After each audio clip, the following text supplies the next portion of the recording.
All right, so again, we're diving into Galileo, the astronomy legend. But did you know this guy almost became a doctor? Oh, really? Yeah, his dad really pushed for medical school, saw it as like the stable, safe route. But luckily for science, Galileo had a different calling.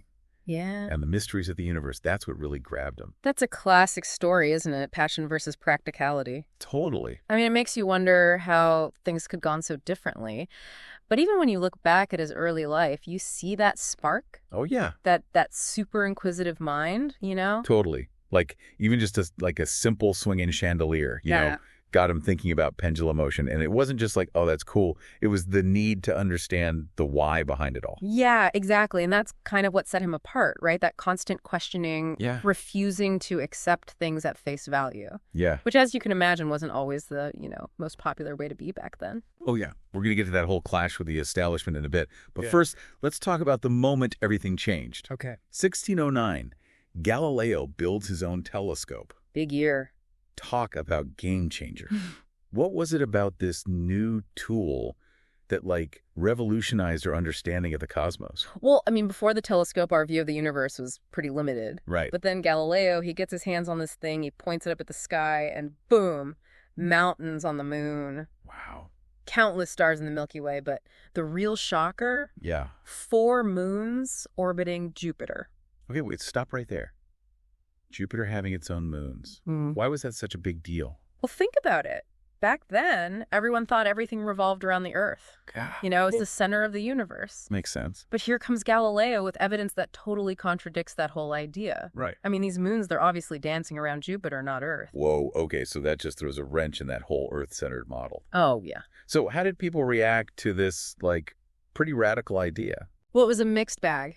So Galileo publishes Sidereus Nuncius, which translates to the Starry Messenger. It comes out in 1610, and it's an instant hit. He's like the scientific rock star of the day. I can imagine the buzz around that. Yeah.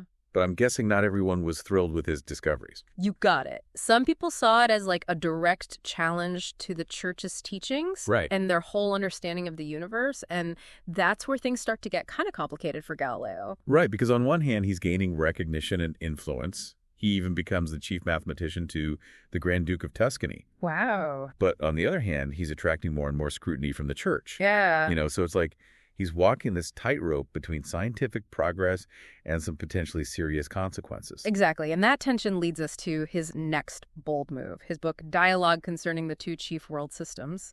It's this fascinating work where he frames this whole debate about the universe as a conversation between two opposing viewpoints. Interesting. So you've got the traditional Earth-centered model. And then you've got the Copernican theory, which puts the sun at the center. Okay, so he's presenting it as a fair and balanced debate, but I'm guessing he wasn't exactly neutral in his presentation. Well, let's just say you can definitely tell where his sympathies lie. Yeah. Even though it's framed as a dialogue, Galileo makes a much stronger case for the sun-centered, the heliocentric view. Ooh, playing with fire a little bit, huh? Yeah. And that, of course, sets the stage for the ultimate showdown. Galileo versus the Inquisition. Here we go. This is where things get really intense. But before we dive into all that drama, let's take a moment to think about this Galileo's work. It wasn't just about planets and stars. Right. It was about challenging the very way people understood their place in the universe. So think about it. When was a time you encountered an idea that completely shifted your perspective on something? It's a great question for our listeners to ponder. Yeah. And when we come back, we'll explore how this clash between science and authority ultimately played out. Okay, so we left off with Galileo walking this tightrope scientific acclaim on one side, the watchful eye of the church on the other. Yeah. And that tension, it finally snaps. In 1633, he gets summoned to Rome to face the Inquisition. It all comes to a head. What were the specific accusations against him, and what was at stake for Galileo at this trial? The stakes were incredibly high. I mean, he was accused of heresy for promoting the heliocentric view, directly contradicting the church's geocentric doctrine. And this wasn't just an academic debate. Right. This was a challenge to their authority, their whole worldview. Yes. So facing the full force of the Inquisition, how does Galileo respond? Does he try to defend his findings or does he buckle under pressure? Well, it's a complex situation, and historians still debate his motivations, but ultimately Galileo recants his views. Oh, wow. He publicly renounces his belief in the heliocentric model. Wow. That must have been a crushing blow. Yeah. To have to disavow the very ideas that he's so passionately championed. Yeah. It really highlights the power dynamics at play, doesn't it? Absolutely. And it's a reminder that, scientific progress doesn't always follow a straight path. Yeah. There are often setbacks, conflicts, personal sacrifices along the way. But there's this interesting story. Mm-hmm. It might be apocryphal, but it's powerful nonetheless. Okay. So the story goes that after recanting, Galileo mutters under his breath, "Y por si muove." Wow. And yet it moves. Chills. That's such an act of defiance, even in the face of overwhelming pressure. Right. It suggests that while he may have been forced to publicly recant, his personal convictions remained unchanged. Mm-hmm. It makes you wonder, was this a calculated move to protect himself but keep his ideas alive? It's definitely a possibility Galileo was a brilliant strategist, and maybe he saw this as the only way to survive and continue his work. By outwardly conforming, he might have hoped to buy himself time and freedom to, keep researching in less controversial areas. So even under house arrest, his mind never stopped working. Right. He shifted his focus to mechanics and motion areas where he could explore the natural world without directly challenging church doctrine. Mm-hmm. And those contributions ended up laying the groundwork for modern physics. Yeah. It's remarkable how he managed to stay productive and influential despite the restrictions placed upon him. It speaks to his resilience, his unwavering curiosity. Yeah. But, Galileo's legacy goes far beyond any specific discovery. Right. His real impact was on the way we approach knowledge itself. Okay, let's talk about that. What makes Galileo's legacy so enduring, even centuries later? Right. What lessons can we draw from his life and work? Well, he embodied this shift from reliance on dogma and authority to observation, experimentation, and mathematical reasoning. Mm-hmm. He wasn't just making discoveries, he was championing a new way of understanding the universe. So it's not just about what he discovered, but how he provided this framework for scientific inquiry that continues to shape our understanding of the world today. Right. That's a pretty profound contribution. Mm. But let's be honest, not everyone's going to be a Galileo facing down the Inquisition. Mm. What can we, the everyday folks, take away from his story that's relevant to our lives? Well, his courage to question, to challenge the status quo, that's something we can all aspire to. Yeah. It's about cultivating that critical thinking mindset. Mm-hmm. Not just accepting what we're told, but seeking evidence, examining different perspectives, forming our own conclusions. Okay, so we've talked about Galileo's discoveries, his struggles, his impact on scientific thought.